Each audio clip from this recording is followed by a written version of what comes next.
எல்லாருக்கும் வணக்கம். ஜஸ்வின் சமையலுக்கு வர வைக்கிறேன். அப்போது எப்படி செய்கிறதுன்னு பார்க்கலாம் வாங்க. 1 கப் பச்சரிசி எடுத்துக்கோங்க. 2 மணி நேரம் நல்லா ஊற வச்சு எடுத்துக்கோங்க வடிகட்டி.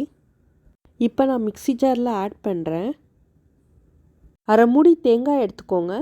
2 ஏலக்காய் ஆட் பண்ணிக்கோங்க. ஒரு வாழைப்பழம் சேர்த்துக்கோங்க. நான் நேந்திரன் பழம் சேர்த்துருக்கேன். ஒரு பிஞ்ச் சால்ட் ஆட் பண்ணிக்கோங்க. 200 கிராம் வெல்லத்தை சேர்த்துக்கோங்க. வெல்லம் இல்லாட்டி நாட்டு சர்க்கரை கூட சேர்த்துக்கலாம், ரொம்ப நல்லாயிருக்கும். நான் வெல்லத்தை சேர்த்துக்கிறேன். தண்ணி கொஞ்சமாக தொளிச்சு விட்டுக்கோங்க. நல்லா நைஸாக அரைச்சிக்கோங்க. பாருங்கள், இந்த கன்சிஸ்டன்சியில் இருக்கணும். ஒரு வாட்டி நல்லா கலந்து விட்டுக்கோங்க. ரொம்ப தண்ணியாகவும் இருக்கக்கூடாது, ரொம்ப கட்டியாகவும் இருக்கக்கூடாது. இந்த ஸ்டேஜில் இருக்கணும். அப்போ தான் ஊற்றுறதுக்கு நல்லாயிருக்கும். எண்ணெயை நல்லா சூட் பண்ணிக்கோங்க. மிதமான தீயில வச்சு அப்பத்தை ஊற்றிக்கோங்க.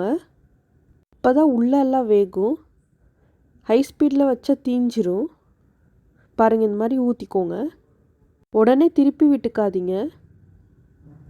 பாருங்கள், நல்லா வெந்துருச்சு. இப்போ எடுக்கிறேன். உங்கள் வீட்டில் செஞ்சு பார்த்துட்டு எப்படி இருக்குன்னு சொல்லிட்டு கமெண்ட் பண்ணுங்கள்.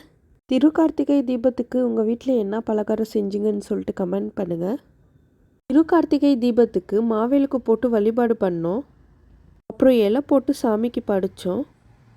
என்னென்ன செஞ்சுருக்கேன்னு பார்க்கலாம் வாங்க.